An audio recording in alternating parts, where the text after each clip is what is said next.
Have you ever felt the chilling silence of a mountain road at midnight? The kind of darkness that swallows the beams of your headlights whole. Tonight, that silence will be shattered by a desperate cry for help. But this is no ordinary emergency call. It's a call from the heart of the wild itself, leading to a choice that will forge a bond stronger than blood and ignite a conflict that can only end in tragedy or triumph. Prepare for a story where the line between savior and survivor blurs, and where the most powerful force of nature is loyalty. Our story unfolds in Hollow Rock Creek, a town clinging to the slopes of the Appalachian Mountains in West Virginia. Once a bustling hub of logging, now it's a ghost of its former self, haunted by silent mills and empty houses. This is the world of Clara, a young paramedic who chose to stay. Raised by her grandfather Jedediah, the town's tough-as-oak game warden, she learned the secrets of the forest before she learned to drive. The woods were her sanctuary after her mother's early death, a loss that still echoes in the quiet corners of her heart. Jed taught her that the mountains have their own laws, their own sense of justice, a lesson she is about to experience firsthand, as the town's decay has allowed a different kind of rot to set in, embodied by the Thompson family and their arrogant, dangerous son, Shane. The ambulance sliced through the oppressive dark, its siren a lonely wail against the chorus of crickets. Inside, the air was thick with the scent of antiseptic and stale coffee. Clara stared out the window, watching the endless black wall of pine trees rush past. It was another routine transfer, another long, quiet drive back to Hollow Rock Creek. Her driver, Cody, hummed along to a crackling country station on the radio, his knuckles white on the steering wheel. Suddenly, a shape, large and tawny, stumbled into the cone of their headlights. "Look out!" Clara yelled, her voice sharp with adrenaline. Cody swore, wrenching the wheel hard. The heavy vehicle fishtailed on the gravel shoulder, the tires screaming in protest, before shuddering to a halt. The world outside went silent again, save for the ticking of the cooling engine and the frantic thumping of Clara's own heart. The shape was still there, a crumpled heap on the edge of the asphalt. Clara grabbed a high-powered flashlight from the console and swung the door open, ignoring Cody's warning to stay put. "It's probably just a deer, Clara. Let it be," he called after her, his voice tight with fear. But as her light beam cut through the darkness, she knew it was no deer. The animal was a cougar, a magnificent mountain lion, its tawny coat matted with dirt and something dark and wet. It was breathing in shallow, ragged gasps. As Clara crept closer, she saw the source of the bleeding. A small, ugly hole marred its flank, a bullet wound. But it was the animal's swollen belly, rising and falling with pained effort, that made her own breath catch in her throat. The cougar was pregnant. It had dragged itself to the road, perhaps drawn by the distant lights, in a last, desperate act of survival. It lifted its heavy head, and for a heart-stopping second, its amber eyes, full of ancient pain, locked with hers. "Cody, she's in labour!" Clara's voice was a strained whisper, a mix of awe and horror. The cougar let out a low, guttural growl, not of aggression, but of pure agony. Instinct took over. Years of medical training kicked in, overriding the primal fear of the predator before her. She spoke to the animal in a soft, soothing tone, the way her grandfather Jed had taught her to speak to frightened creatures. "It's okay, girl. I'm here to help. You're safe now." The majestic animal seemed to understand, its body relaxing ever so slightly. Under the cold, clinical glare of the ambulance headlights, on the side of a deserted mountain road, Clara became a midwife. One by one, 3 tiny, squirming bodies entered the world. But the mountain air was cold, and the mother was fading fast. 2 of the cubs were still and silent. The third, however, let out a tiny, mewling cry, a fragile spark of life in the face of overwhelming loss. Clara scooped up the surviving cub, its fur still damp, its eyes sealed shut. It was impossibly small, fitting into the palm of her hand. As she held it, the mother cougar took one last, shuddering breath. Her amber eyes found Clara's one more time, a silent plea, a transfer of trust, before the light within them went out forever. A profound sadness washed over Clara, so powerful it almost buckled her knees. She looked down at the tiny, orphaned creature in her hands. Cody was by her side now, his face pale. "We have to leave it, Clara. It's the law of the wild." But Clara shook her head, tears streaming down her face and mixing with the grime on her cheeks. "No," she whispered, clutching the cub to her chest. "She gave him to me. I won't let him die too." She turned and walked back to the ambulance, cradling the cub as if it were the most precious thing in the world, leaving Cody speechless in the unfolding tragedy. The drive back was silent, the country music long since turned off. The only sound was the faint, desperate whimpers of the cub, nestled in a warm blanket on Clara's lap. When they finally pulled up to the small, weathered house she shared with her grandfather, the first hints of dawn were painting the eastern sky in shades of grey and lavender. Jedediah was already on the porch, a steaming mug of coffee in his hand, his brow furrowed with concern. He was a man carved from the mountains themselves, his face a road map of long years spent under the sun and stars. He saw the blanket in Clara's arms before he saw what was in it. "What in God's name have you brought home now, girl?" he asked, his voice a low rumble. Clara's lower lip trembled as she pulled back the blanket, revealing the tiny, spotted cub. Jed's face went from curiosity to disbelief, and then to a deep, weary understanding. He set his mug down and sighed, a long, slow exhalation that seemed to carry the weight of the whole forest. "Poachers," Clara explained, her voice thick with emotion. "The mother died on the road. He was the only one that made it." Jed looked from the cub to his granddaughter's tear-streaked face. He had seen this look before, the fierce, protective fire that burned in her heart. He knew there was no arguing. He motioned her inside, into the warm kitchen that smelled of pine soap and wood smoke. For hours they worked together. Jed, with his lifetime of knowledge, knew just what to do. He warmed milk, carefully mixing a formula, and showed Clara how to feed the cub with an eyedropper. The tiny creature suckled weakly at first, then with more strength. As the sun rose higher, painting the kitchen in golden light, the cub finally fell asleep in a makeshift bed in a cardboard box, its tiny belly full. Jed looked at Clara, a mix of pride and worry in his eyes. "You know this can't last, Clara. He's not a pet. He's a piece of the wild." Clara nodded, stroking the cub's soft fur. "I know, Grandpa. Just until he's strong enough. I'll call him Blaze." The memory of her own mother was a faded photograph, a soft voice she could barely recall. After the illness took her, the world had become a vast, lonely place for a little girl. It was Jed who had filled that space. He didn't just raise her, he rooted her in the earth. He took her on his rounds through the Monongahela National Forest, his footsteps silent on the mossy ground. He taught her the language of the birds, the names of the trees, and the tracks of the unseen creatures that move through the undergrowth. "The forest provides, Clara," he would say, his voice gentle, "but it also demands respect. You take only what you need, and you give back more than you take. It's a balance." Those long walks were her real education. They instilled in her a deep reverence for the natural world and a resilience that the town's slow decay couldn't touch. She watched as families moved away, as storefronts were boarded up, and as hope seemed to drain from Hollow Rock Creek like water from a leaky bucket. While others saw only rust and ruin, Clara saw the stubborn beauty of the mountains reclaiming their own. She saw the strength in the people who remained, bound by a shared history and a quiet determination. But a shadow had fallen over the town, a shadow cast by the Thompson family. They had owned the mill, and when it closed, they had hoarded their wealth while the town starved. Their influence was a poison in the town's veins, breeding resentment and fear. Their son, Shane, was the worst of them. He walked through town with an unearned swagger, his eyes holding a casual cruelty that made Clara's skin crawl. He saw the town and its people as his property, his to use and discard as he pleased. Jed had warned her about him. "Some men are like a diseased tree, Clara, rotten from the inside out. Best to keep your distance." It was advice she had always heeded, until now. By bringing a piece of the wild into her home, she had unknowingly set a collision course with the most dangerous predator in Hollow Rock Creek.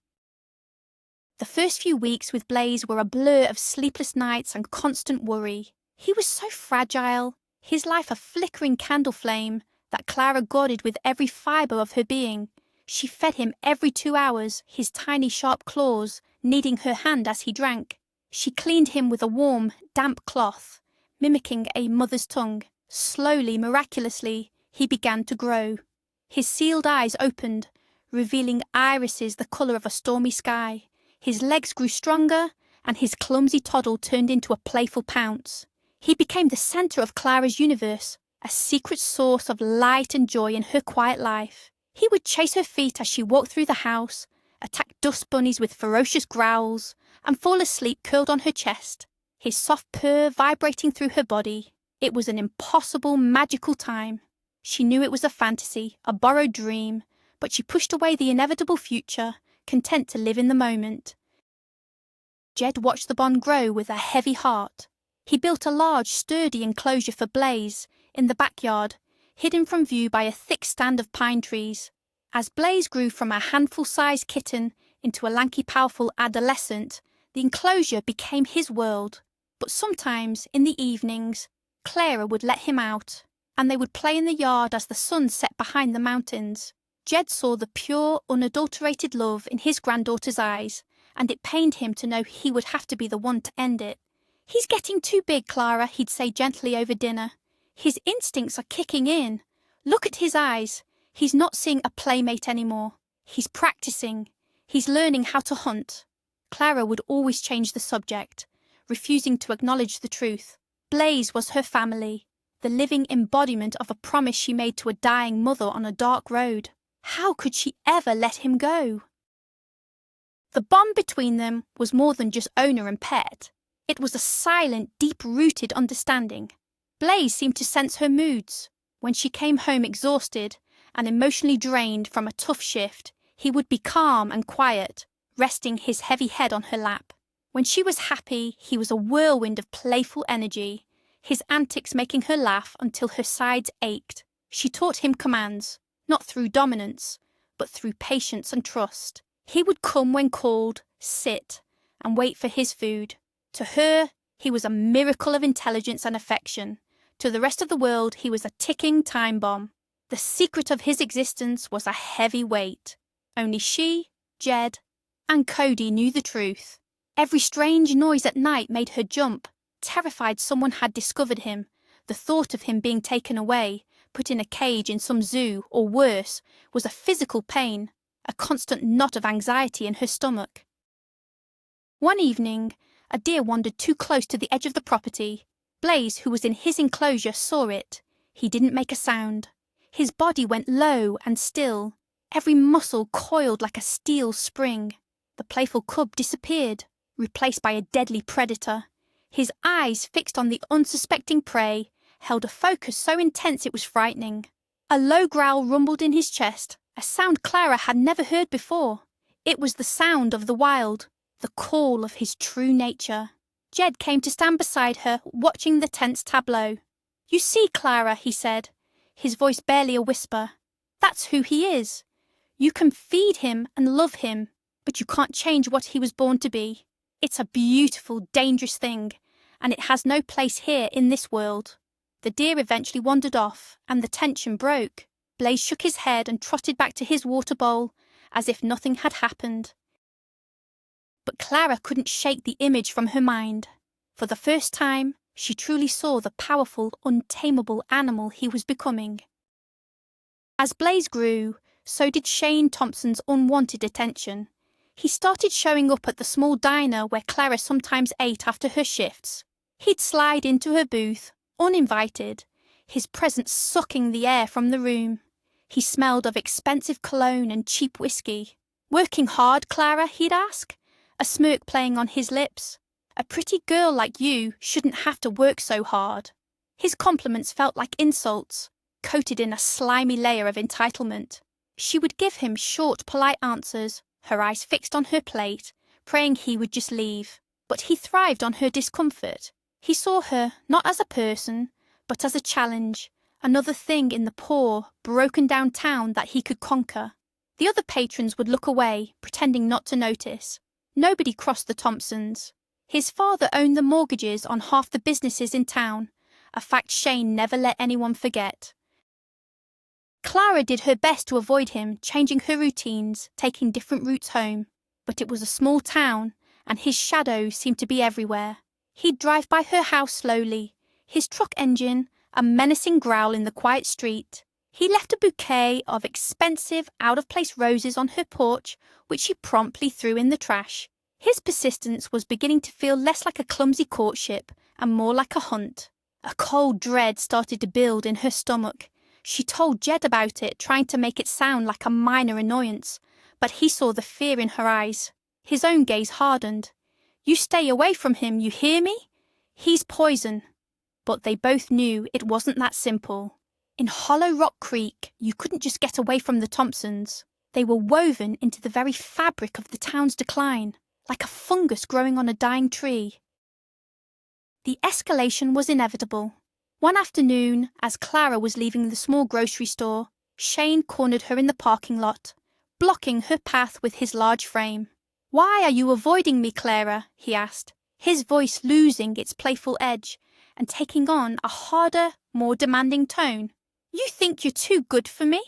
"Please, Shane." "I'm not interested," she said, trying to keep her voice steady. "Just leave me alone." He laughed, a short, ugly sound. "Leave you alone." "Honey, nobody in this town tells me no. Maybe you just need a little convincing." He reached out and grabbed her arm, his grip surprisingly strong. Panic flared in her chest, hot and sharp. "Let go of me," she hissed, trying to pull away. His grip only tightened. "We're just talking," he said, his face close to hers, his breath sour. It was only when the store owner, a brave old man named Mr. Henderson, stepped outside and cleared his throat loudly that Shane released her, a look of pure venom in his eyes. He stormed off to his truck, leaving Clara trembling with a mixture of rage and fear. That night, she couldn't sleep. She sat on the porch steps, the cool night air doing little to calm her racing heart. She felt trapped, a prisoner in her own small town. She thought about leaving, about packing a bag, and just driving until Hollow Rock Creek was a distant memory. But then she thought of Jed, old and increasingly frail. She couldn't abandon him, and she couldn't abandon Blaze. The thought of the Cougar, now nearly full-grown, gave her a strange sense of comfort. He was a secret protector, a powerful force of nature, locked away behind a fence. The incident at the store had been a warning. Shane wasn't just an arrogant bully, he was dangerous. He believed he was above any rules, any consequences. Clara knew she had to confront him, to make it clear once and for all that she would not be intimidated. She didn't know it yet, but this decision would be the catalyst for everything to come, the spark that would ignite the hidden powder keg of her life. A few days later, Shane called her. His number flashed on her screen, and her stomach clenched. He was apologetic, his voice smooth and practiced. He claimed he'd been drinking and acted like a jerk. He asked if she would meet him, just to talk, so he could apologize properly. He suggested the old birch grove by the river, a secluded spot they both knew from childhood. Against her better judgment, and against the screaming warnings in her head, Clara agreed. She felt she had to face this. To end it on her own terms, she couldn't live in fear.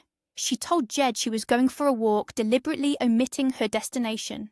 As she left, she glanced back at Blaze's enclosure. The Cougar was watching her, his intelligent eyes following her every move. She felt a pang of guilt for leaving him locked up, a wild king in a tiny cage. She fumbled with the heavy bolt on the enclosure's gate, her hands trembling slightly, before turning and heading towards the river. The birch grove was quiet, the late afternoon sun filtering through the pale leaves, dappling the ground in shifting patterns of light and shadow.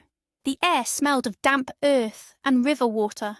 It was a place that should have been peaceful, but today it felt charged with a silent tension. Shane was already there, leaning against a tree. The smooth, apologetic man from the phone was gone.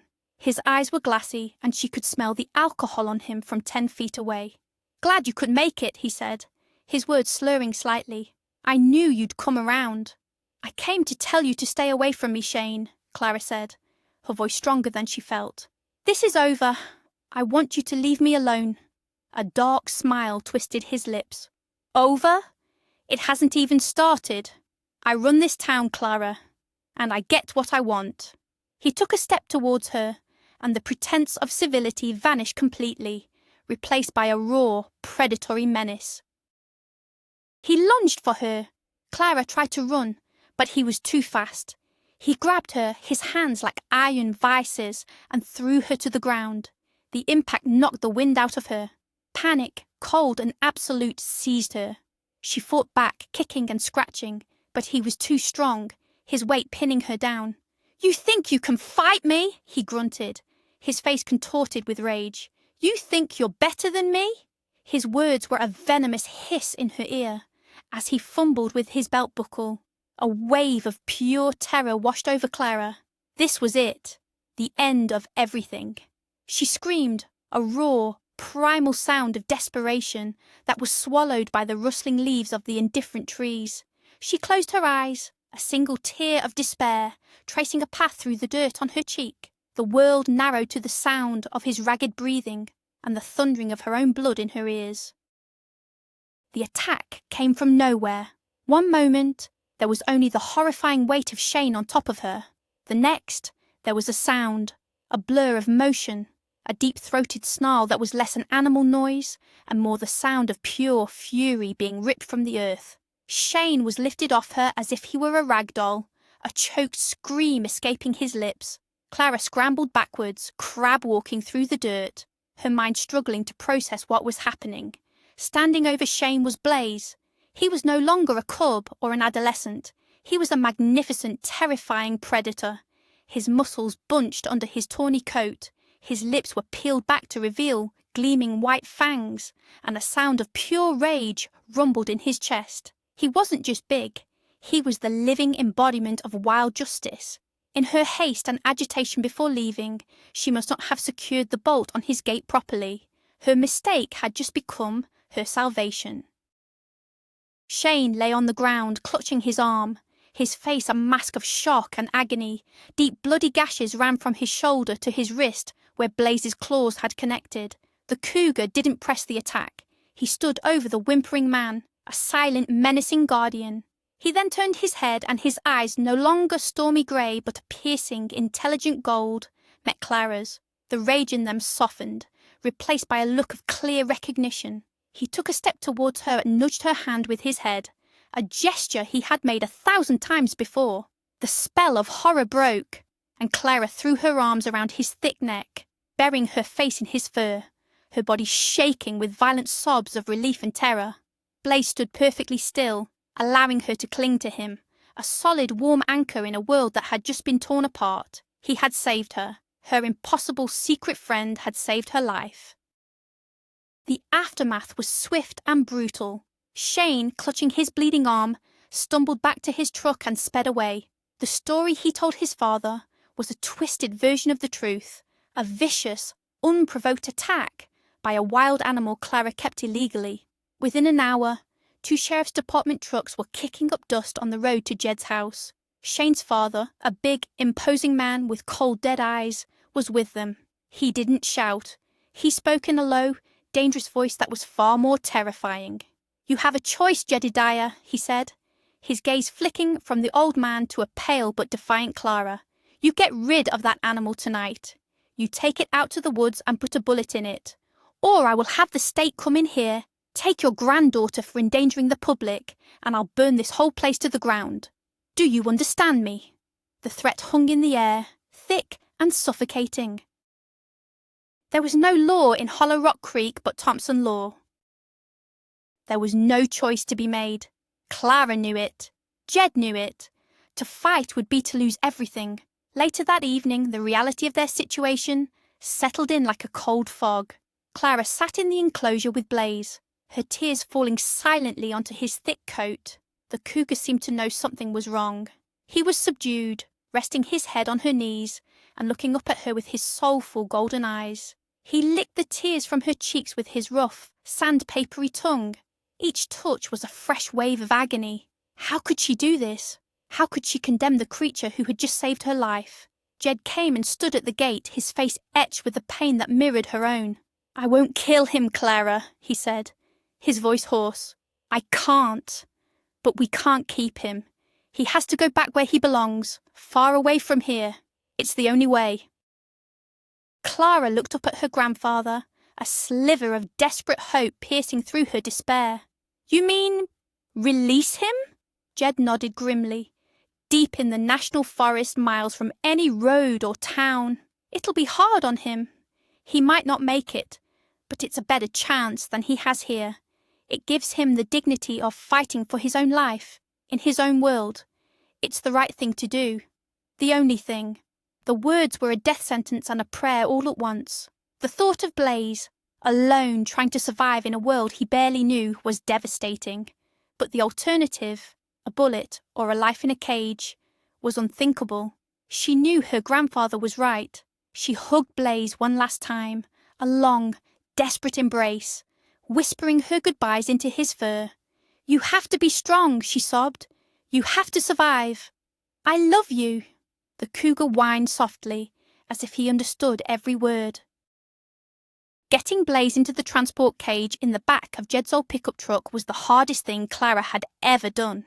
He resisted at first, confused and scared, but when she spoke to him, he trusted her, walking into the steel enclosure with a final, questioning look. Jed closed the gate, the metallic clang echoing the sound of Clara's heart breaking. He wouldn't let her come with him. "It's better this way," he said, his hand on her shoulder. A clean break. She stood on the porch, a lone silhouette in the deepening twilight, and watched the red taillights of the truck disappear down the winding road. The house felt cavernously empty. The silence was deafening. Every corner held a memory of Blaze. The scratch marks on the door frame, the warm patch on the rug where he used to sleep. She wept until she had no tears left, a hollowed-out shell of grief. That night, she understood the true meaning of loss. It wasn't a single event, but a permanent aching void where something beautiful used to be. Months bled into one another, each day a muted grey copy of the one before. The vibrant colour Blaze had brought to Clara's life was gone. She threw herself into her work, taking extra shifts, welcoming the exhaustion that brought dreamless sleep. She and Jed never spoke of Blaze. His name became a ghost, a shared sorrow too heavy to be given voice. A new man, Liam, had started shadowing Jed, training to take over as game warden when Jed finally retired. Liam was quiet, kind, and had a deep respect for the mountains that reminded Clara of a younger Jed. A tentative friendship began to grow between them, a small green shoot in the barren landscape of her heart. They would hike together, and Liam's steady presence was a quiet comfort. He knew something had happened, something that had deeply wounded both Clara and her grandfather, but he was wise enough not to ask. He simply offered his companionship, and for that, Clara was grateful. Shane Thompson left town shortly after the incident, sent away by his father to manage some of the family business. His absence was a relief, but the poison of his family's influence remained. The whole town knew a version of the story, that the game warden's granddaughter had foolishly kept a wild animal that had attacked the Thompson boy. It created a rift, isolating Clara and Jed even more. They were the strange people on the edge of town, the ones who didn't play by the rules. Clara didn't care. The town's gossip was nothing compared to the ache in her heart.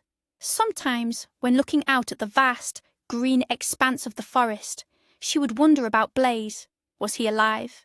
Was he hungry? Did he ever think of her? The questions were a form of self-torture, but she couldn't stop them.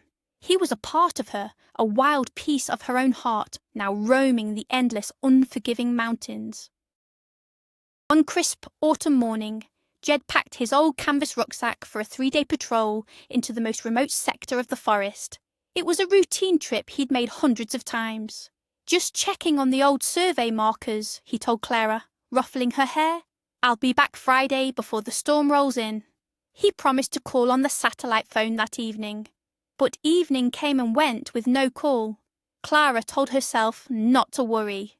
Reception was spotty. Jed knew the woods better than anyone. But by Saturday morning, A cold dread had begun to creep into her veins. The storm was getting closer, the sky turning a bruised purple-grey. Jed was never late. Never. He was meticulous, a man who lived by the clock and the compass.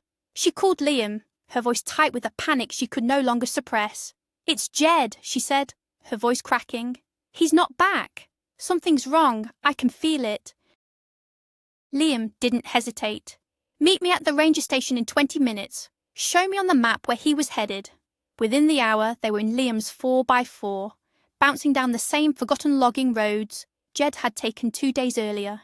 The wind was picking up, whipping leaves across the path in frantic spirals. They drove as far as the truck could go, then set out on foot, their heavy packs filled with emergency supplies. The forest felt different today. Ominous. The usual chatter of birds was gone, replaced by an expectant hush. They followed the trail Jed would have taken, calling his name until their throats were raw. Hours passed. The sky grew darker. Just as a cold, heavy rain began to fall, Liam stopped, pointing to the ground. There, half hidden under a bush, was Jed's battered thermos, something he never would have left behind. A few yards away they found something even more disturbing. Fresh, deep tyre tracks, far too wide for a ranger's vehicle, churning the mud where no vehicle should be. The tracks led them to a hidden clearing, and the sight stole the breath from their lungs. It was an illegal logging operation, a raw, bleeding wound in the heart of the forest. Freshly cut ancient trees lay on the ground like fallen giants, and there, tied to a tree at the edge of the camp, was Jed. He was slumped over but alive. Standing near him, barking orders, was a horrifyingly familiar figure, Shane Thompson. He hadn't left town at all. Clara let out an involuntary cry, and every head in the camp snapped in their direction. They were caught. The loggers, rough men with cruel faces, surrounded them in seconds. Shane smirked, his eyes filled with triumph. "Well, well, look what the storm blew in. The whole broken family." He grabbed Clara, his foul breath on her face. "We were just deciding what to do with the old man. Now we can have a real party." As his men closed in, a deafening roar erupted from the trees behind them, a sound of biblical fury. A massive, full-grown cougar exploded from the undergrowth. It was Blaze. He moved like a golden blur of muscle and claw, a force of nature unleashed. He took down 2 men before they could even raise their rifles. The camp erupted into chaos. In the confusion, Liam tackled a distracted logger, freeing Jed. As the last of Shane's men fled in terror, Shane himself stood frozen, face to face with the animal from his nightmares. Blaze didn't kill him. He simply stood his ground, a low growl his only warning. Shane scrambled away, a broken, pathetic man. In the quiet aftermath, Blaze turned his golden eyes to Clara. He took a step forward and licked her outstretched hand one last time, a final acknowledgement, a debt repaid. Then, as silently as he appeared, he melted back into the forest, returning to his world. The Thompsons and their crew were brought to justice, their reign of corruption finally over. Liam became the new warden, and he and Clara found a new beginning together, their bond forged in crisis. And Jed, though he never spoke of it, would often hike to the far edge of the forest, leaving a special offering for a wild, loyal friend he knew was still watching over them. Thank you for watching this incredible story. If this tale of loyalty and courage touched your heart, please give this video a thumbs up, subscribe to our channel, and share your thoughts in the comments below. What would you have done in Clara's place? Do you believe animals can truly remember and feel gratitude?